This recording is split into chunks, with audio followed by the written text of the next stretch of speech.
신년 은혜롭게 찬양해 주셔서 감사합니다. 여러분 다시 한번 인사할까요? 새해 하늘 복 많이 받으시기 바랍니다. 여러분들과 한번 인사하시면 감사하겠습니다.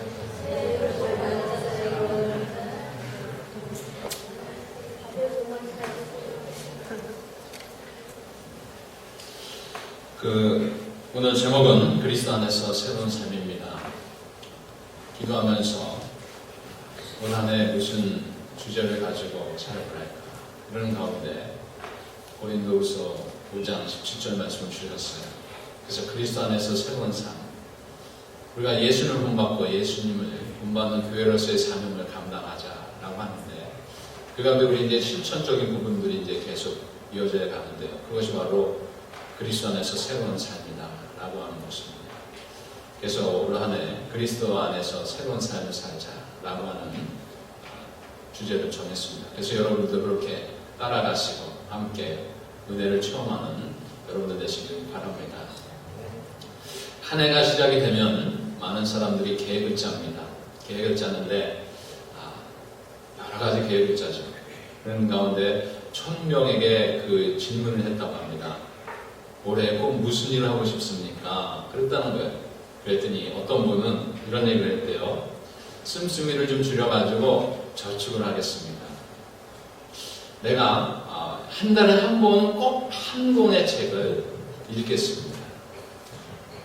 또 가족과 함께 여행을 자주 못 갔었는데 가족과 함께 여행을 가도록 꼭 해보겠습니다. 또 자격증 한 개는 꼭 따가지고 올 한 해 성취를 해보겠습니다. 또 어떤 분이 이랬대요. 올해는 다이어트를 하겠습니다. 뱃살을 줄이겠습니다. 여러분 어떻습니까? 여러분들도 그런 계획을 짜셨죠? 저도 올해는 좀 배가 조금 나왔는데 배를 좀 빼려고 합니다. 그래서 여러분들 한번 기대해 주십시오. 어떻게 빼가나? 그런 기대가 있어요. 여러분들 무슨 소망을 품고 한 해를 시작합니까? 정말 이런 소망, 여러 가지의 소망들이 있지만 성경 안에서 말씀 안에서 우리에게 주신 그 비전 가운데 살아가는 여러분들 되시기 바랍니다. 그런데 우리가 살면서요, 이 소망을 가지고 품고 사는데 이 작심삼일이라는 것이 있죠. 그래서 얼마만 지나면은 그것을 잊어버리고 또 실패하고 또 내가 왜 그 계획을 짰지? 무모한데 그러면서 포기하려고 하는 그런 마음들이 있어요. 그래서 어떤 그 자매가요, 이 연말이 됐을 때 연초를 맞이하면서 목사님께 찾아갔다고 합니다. 목사님, 제가요 꼭 연말이나 연초가 되면 두려움이 있어요. 아니 왜 그러냐고 젊은이가. 아니 무슨 계획을 짜면은 그 계획대로 이루어지면 좋겠는데 계획대로 살지도 못할 뿐더러 계획을 이루지 못합니다. 그러는 거예요. 그러냐고. 그러면 내가 하려는 대로 운전 한번 해보라는 거예요. 그게 뭘 할까요? 그랬더니 저쪽에서 먼지가 수북이 쌓인 안 쓰는 소쿠리를 갖고 오라는 거예요. 그 소쿠리를 갖고 왔는데 이 목사님께서 하는 말씀이 이 소쿠리를 가지고 저쪽에 가가지고 물을 좀 담아 오라는 거예요. 아니 물을 어떻게 담아요? 이런 이제 소리를 하는데 무슨 얘기하지 말고 그대로 하라는 거예요. 그래서 이 자매가 순종하는 마음으로 가가지고 수도를 들고 물을 담는데 물이 소쿠리가 구멍이 나는데 그게 담겨져요? 안 담겨지죠. 계속 흘러다니는 거예요. 한참을 하는데 안 되겠어요. 그래서 목사님 이거 물을 담아오라고 하셨는데 도저히 물을 못 담겠습니다. 그러는 거예요. 그때 목사님도 웃으면서 하시는 말씀이 당연하죠.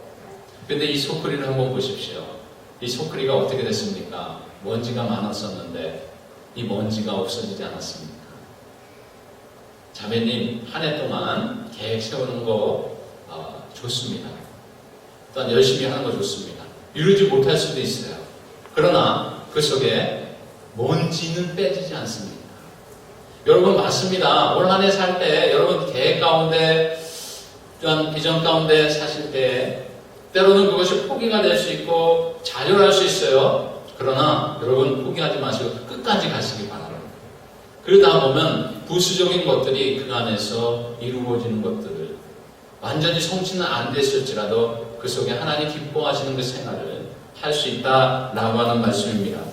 오늘 본문을 통해서 보면요, 고린도후서 5장 17절, 여러분 누구나 다 알고 있는 그런 말씀이에요.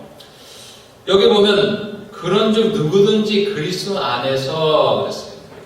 누구든지인데 중요한 것이 있어요.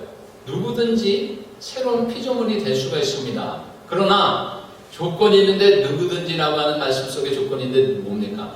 그리스도 안에서예요. 그리스도 안에서 살 때에 새로운 피조물이 될 수 있다라고 하는 것입니다. 이 그리스도 안에서라고 하는 것은, 여기서 안에라는 것은 연합, 교제, 연결, 그런 뜻이에요. 그리스도 안에서라고 하는 것은 그리스도와 연합하고 그리스도 날마다 교제하는 것입니다. 바로 여러분들인 줄 믿으시기 바랍니다. 대답이 없으십니다. 아멘. 우리들이 그런 존재예요. 또 그렇게 돼야 되고요. 그리스도를 위해서 살아야 할 새로운 피조물, 그리스도 안에서 새 생활을 누리는 이 새 사람. 이 새 사람은 죄로 인해서 영원히 죽을 수밖에 없었던 그 옛사람이 예수님과 함께 십자가에 달려 죽으면서, 우리도 그런 심정으로 가면서 정말 죄에서 종노릇하지 아니하고 이제는 그리스도로 말미암아 믿는 믿음으로 의롭다 하심을 얻은 백성이 된 줄로 여러분들 믿으시기 바랍니다. 그것이 바로 누구냐면 우리들이라는 거예요. 예수님을 본받는 자들, 예수님을 따라가는 제자들, 바로 우리들입니다. 그렇기 때문에 우리가 이 세상을 사는데 주소가 있는데, 여기는 잠깐 있어서 사는 그런 주소고요. 영원한 주소가 있어요. 거기가 어디입니까? 저 하늘나라입니다. 믿으시면 아멘 하시기 바랍니다. 예수님을 믿고 거듭난 자는요, 삶의 가치와 기준이 그래서 바뀌어야 되는 것이에요. 그 은혜 안에서 자신을 위해서 살던 그 모습을 회개하고 이제는 내 삶이 아니라 주님을 위해서 살아가는 백성이 되는 것입니다. 그래서 오늘 키워드가 있는데 그게 무슨 말씀이냐면, 오늘 17절에 있는 말씀처럼 새 것이라는 거예요. 새 것. 그리스도 안에서 피조물이 된 사람은 어떤 존재로 살아가는가? 새 것의 존재로 살아가는 것이고, 새로운 마음으로, 새로운 성품으로, 새로운 삶으로 살아야 되는 것이라는 것이죠. 그래서 그리스도 안에서 새로운 삶을 사는 올 한 해가 우리의 목표입니다. 그 용광로는요, 각종 고초를 녹여가지고 새로운 철을 만들죠. 그 용광로에 들어가게 되면 얼마나 뜨겁습니까? 그 고철들을 모아놓고 거기다 집어넣으면 쇳덩어리가 불순물은 제거되고 쇳덩어리가 올려만 남아요. 그래서 그 회사에서 원하는 대로 만듭니다. 길게도 만들고 넓게도 만들고 중요한 부품들을 만들어요. 10년, 20년, 30년이 된 그런 고철들도 용광로에 들어가면 어떻게 돼요? 깨끗하게 새거가 됩니다. 그렇죠. 우리가요, 영적인 그리스도 안에 들어가게 되면 우리의 삶이 영적인 용광로처럼 들어갔을 때 그 속에 삶이 바뀌는 거예요. 할렐루야. 그래서 새로운 삶을 사는 거예요. 그래서 올 한 해는 정말 하나님, 제가 전에 살았던 그 좋은 점들은 이어가지만 잘못 살았던 것 벗어버리고 새로운 삶 살겠습니다. 이런 고백을 하는 여러분들 되시고 그렇게 사는 여러분들 되시기 바랍니다. 이 새로운 삶은요, 그렇게 살 때 자신의 모습이 달라집니다. 사람은요, 누구나 자신의 얼굴과 몸매에 많은 관심을 가지고 있어요. 어떻게 하면 이뻐질까? 어떻게 하면 멋있어질까? 여러분, 저는 눈이 클까요? 작을까요? 자세히 못 봐서 그러죠. 저 거울 볼 때마다 하나님 눈이 좀 작은데 좀 크게 좀 해주시지. 아이들이 가만히 있으면 아빠 자요? 그래요. 잠 안 잔다, 야. 눈 뜨고 있다. 근데 좋은 점도 있어요.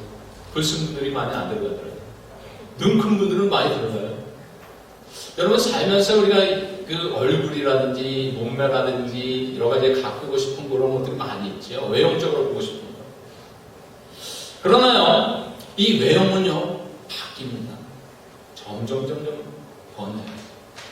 힘을 잃어가고 정말 하고 싶은데 몸이 안 따라져. 그러나 바뀌지 않는 것이 있어요. 내면 그 속사람. 제가 지난번에 말씀드린 것처럼 고린도후서 4장 16절에 보면 우리의 겉사람은 낡아지나 우리의 속사람은 날로 새로워진다. 새롭게 살 때 이 속사람은 날로 새로워지게 될 줄로 믿습니다. 그래서 우리의 삶이요 모습이 달라져요. 그러면서 달라지면서 어떻게 되냐면 새로운 삶을 살게 되면 모습이 달라진 사람은요 생각이 달라집니다. 생각이요 부정적인 것에서 긍정적으로, 소극적에서 적극적으로 바뀌어요. 부모에게 은혜를 받으면요 자식이요 효를 해요. 안 할 수가 없어요. 자식이 잘하면요 부모는요 뭐든지 자식에게 잘하고 싶어요. 회사에서도 마찬가지예요. 사장에게 잘 보이는 것도 좋지만 사장님이 정말 은혜롭게 잘하면 종업원들은요 잘 따라오게 돼 있어요. 하나님을 믿는 우리들도 마찬가지예요. 하나님의 주신 그 은혜를 생각하면 우리가 성도로서요 하나님의 은혜를 사모하면서 가는 거예요. 그러면서 하나님이 원하시는 것이 무엇인가? 회사가 원하시는 것이 무엇인가? 엄마 아빠가 원하시는 것이 무엇인가? 생각하면서 이 생각이 바뀝니다. 그렇게 바뀌는 새로운 삶을 살게 됩니다. 그래서 생각이 바뀌면서 새로운 삶을 살게 되면 생활이 바뀌는 거예요. 생활이 바뀌는데 어떻게 바뀌냐면 우리 청년들은 잘 모를 거예요. 아직 결혼 안 해봤어. 여러분들 경험이 있잖아요. 저도 결혼했잖아요. 혼자 있을 때는 자유롭지만 두 명이 있을 때는 때로는 자유롭지 못할 때가 있어요. 그러나 자유로움이 억제되는 것 같지만 얻는 것도 더 많아요. 할렐루야? 너께 내 거고 내게 너 거잖아요. 부부가 너 거 있고 내 게 어디 있어요? 같이 소유입니다. 마찬가지로 주 안에서 생활하고 생각이 바뀌며 그 안에서 생활이 달라지는데 어떤 생활이 달라지냐면 예전에는 나만을 위해서 살았던 그 삶이 이제는 주님과 함께하는 그 삶이기 때문에 어쩌면 영적인 주님과의 그런 결혼을 하기 때문에 주님과 함께함으로 주님이 원하시는 것을 하게 되고요. 주님이 함께하시는 그 은혜를 우리가 받을 수 있다는 거예요. 대표적인 것이 뭐냐면 우리에게 주시는 그 성령의 은혜입니다. 그 성령의 은혜를 우리가 받게 되는 거예요. 생활이 바꾸면 이렇게 놀라운 역사가 일어나요. 예수님 안에서 하나님의 자녀로 탄생된 우리들, 하나님의 뜻과 주님의 사랑에 의해 살아가는 우리들, 정말 주님을 기뻐하며 영광을 돌리는 우리들의 삶이 되어야 될 줄로 믿습니다. 생활이 바뀌게 되면 그렇게 되고, 생각이 바뀌게 되면 그렇게 되고, 정말 우리의 삶 속에서 모습이 달라지면 이렇게 되는 거예요. 그래서 그리스도 안에서 우리가 바뀌어야 됩니다. 새로운 삶을 살아야 돼요. 그러면 우리가 그리스도 안에서 새로운 삶을 살려면 구체적으로 세 가지를 말씀드리는데 요람에도 나와 있지만요. 우리가 어떻게 살아야 되는가? 첫째로 그리스도 안에서 말씀 중심으로 살아야 돼요. 할렐루야. 저를 쫓아가세요. 그리스도 안에서 말씀 중심으로 살자. 예, 말씀 중심으로 살자. 새로운 삶이란 바로 첫째가 말씀 중심으로 사는 거예요. 이 말씀 중심으로 살게 되면 말씀을 사모하게 됩니다. 축복의 원천은 말씀을 가까이 하는 데 있어요. 어려운 상황이 있을지라도 힘든 상황이 있을지라도 말씀을 받게 되고 말씀을 사모하게 되고 말씀을 기억하게 되면 그 속에 말씀의 은혜가 돼가지고 힘이 나는 거예요. 말씀이 있기 때문에 어떤 염려나 근심이 없어져요. 말씀을 사모하게 되고 말씀을 얻게 되면 그 속에 좋은 아이디어가 생깁니다. 유대인들이 왜 그렇게 지금 똑똑합니까? 태어날 때부터 똑똑한가요? 아니에요. 그들은요 말씀으로 어렸을 때부터 양육하고요 말씀을 사모하게 됩니다. 제가 전에도 말씀드렸는데 제가 볼 일이 있어가지고 그 버스를 타고 맨하탄에 간 적이 있어요. 근데 가는데 글쎄요 옆에 뉴욕 유니버시티 다니는 그런 학생인데요. 거기서 뭘 계속 읽더라고요. 쭈글쭈글. 아니 학생이 좀 공부하나 이렇게 살짝 보니까 말씀. 야, 대학생. 보니까 의대를 다녔는데 공부하기도 바쁜데 그걸 하고 있더라고요. 여러분, 말씀을 사모하게 되면 그 말씀에 운동력이 있고요, 말씀에 힘이 있고요, 말씀을 통해서 정말 하나님이 주시는 은혜를 체험하게 될 줄로 믿습니다. 그래서 말씀 중심으로 살아야 돼요. 시편 119편 105절 보면 주의 말씀은 내 발에 등겨 내 길에 뭐라고 빛이니라. 할렐루야. 우리의 삶이 말씀으로 앞으로 충만한 올 한 해 되시길 주의 이름으로 축원을 드립니다. 루즈벨트 대통령은요, 뭐라고 했냐면 성경을 좀 더 자세하게, 좀 더 넓게, 좀 더 연구하자. 유명한 말입니다. 우리들이요, 이 한 해 동안 말씀을 깊이 있게 묵상하면서 연구하면서 살아야 됩니다. 일단 말씀 중심으로 사는 사람은 어떤 사람이냐면 주일을 성수주일로 여기는 거예요. 태초부터 일주일의 하루는요, 하나님의 날로 정해주셨어요. 구별되어 바치도록 하나님께서 만들어주신 날입니다. 여세 동안은 힘써 일하되 하루는 영혼을 위해서 안식하라고 그러셨어요. 구별해서 바칠 때 영혼과 육신이 아울러 복이 되는 줄 믿으시기 바랍니다. 구약시대 때는요, 토요일이었어요. 안식일이. 그러나 신약시대 때는 안식 후 첫날, 주님께서 부활하는 그날을 거룩히 지키며 구별해서 바치는 날입니다. 바로 그것이 주일이에요. 이 주일을 그 주님을 기억하면서 감사하면서 영광을 돌리는 그런 날이에요. 말씀을 사모하는 자는요, 중심으로 사는 자는 주일 성수를 거룩하게 드리는 것이에요. 나를 위해서 쓰는 것이 아니라 하나님을 위해서 드리는 오늘입니다. 일단 말씀 중심으로 사는 사람은요, 예배의 우선순위를 둬요. 하나님께 항복하고 자신을 온전히 내어드리는 것이 뭐냐면 예배입니다. 예배 가운데요, 그 속에 하나님의 은혜를 체험하고요, 하나님의 음성을 듣고요, 하나님이 기뻐하심을 체험합니다. 대표적인 인물이 예배를 드려가지고 복받은 인물이 있어요. 성경에 누굽니까? 아브라함이에요. 아브라함은요, 가는 곳곳마다 예배를 드렸어요. 갈대아우르를 떠나 가나안에 왔을 때, 다른 동네로 이사 갔을 때 처음에 한 것이 뭐냐면 예배. 그 예배를 드리니까 하나님께서요, 믿음의 조상이다 그런 칭호를 주시고요. 아무리 힘든 일이 있어도 예배는 쉬지 아니하고, 아무리 예배의 횟수가 많아도 쉬지 아니하고 했던 이 아브라함, 하나님께서는요, 그를 믿음의 조상으로 축복해 주셨어요. 여러분, 예배를 사모하며 사랑하는 여러분들 되시기 바랍니다. 말씀 중심으로 사는 사람들은 예배 중심으로 사는 사람. 또 하나는 뭐냐면 말씀 중심으로 사는 사람은요, 기도에 열심을 합니다. 말씀에 있거든요. 말씀에 그렇게 하라고 명령해 주셨어요. 다니엘은요, 하루에 3번을 정해서 열심히 기도했습니다. 여러분, 올 한 해도 기도의 용사로 하나님께서 부어주시고 또 세워주신 여러분, 정말 올 한 해 열심히 기도함으로 말씀 중심 안에서 살아가는, 하나님의 음성을 들으면서 살아가는 귀한 여러분들 되시길 바랍니다. 일단 말씀 중심으로 사는 사람은요, 성경 읽기를, 성경 말씀을 사모합니다. 매일 읽고 묵상을 합니다. 우리들도 복된 사람이 되고 복된 삶을 살아가기 위해서는 매일 하나님의 말씀을 규칙적으로 봐야 돼요. 규칙적으로 보고 또한 주일에 와서는 이 예배 드릴 때 이 말씀을 사모하는 거예요. 하나님, 그 말씀 맞습니다. 내게 주신 말씀입니다. 아멘입니다. 이렇게 화답하며 가야 돼요. 할렐루야. 아멘. 어느 분이 그러시다고, 우리 교회는 정말 아멘이 작다고. 근데 정말 작더라고요. 할 땐 크게 했어요.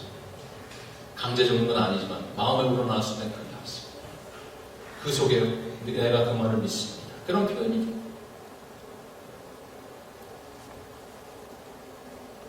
어떤 분은요, 신문을 보는데 한 자도 빠짐없이 보는 분이 있어요. 얼마나 재밌어요. 근데 성경을 읽으라고 그렇게 못 봐요. 가수들이나 드라마의 주인공 이름은 다 아는데 예수님 12제자 이름 부르면 몇 년이 지나도 모르는 사람이 있어요. 왜냐하면 성경을 읽지 않아서, 말씀 중심으로 살아가세요. 여러분, 올 한 해는 정말 말씀 중심으로 살아가시기 바랍니다. 두 번째는 뭐냐면 그리스도 안에서 새로운 삶은 결단하고 행동하는 삶이에요. 순간의 선택이 뭐라고 하는가 10년을 잡아한다. 옛날에 그런 선전이 있었어요. 양복 선전이 있었습니다. 근데 10년이 바뀌니까 요새는 그대로 옛날에 또 고풍으로 또 돌아가더라고요. 여러분, 히말라야 산속에서 야생초가 있다고 합니다.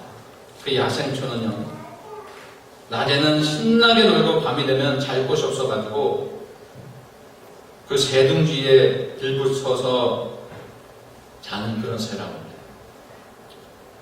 낮에는 신나게 놀다가 잠자리가 될 때에는 그냥 표현으로 쓴 건 하지만 내일이면 집을 지을 텐데 오늘만 지우다.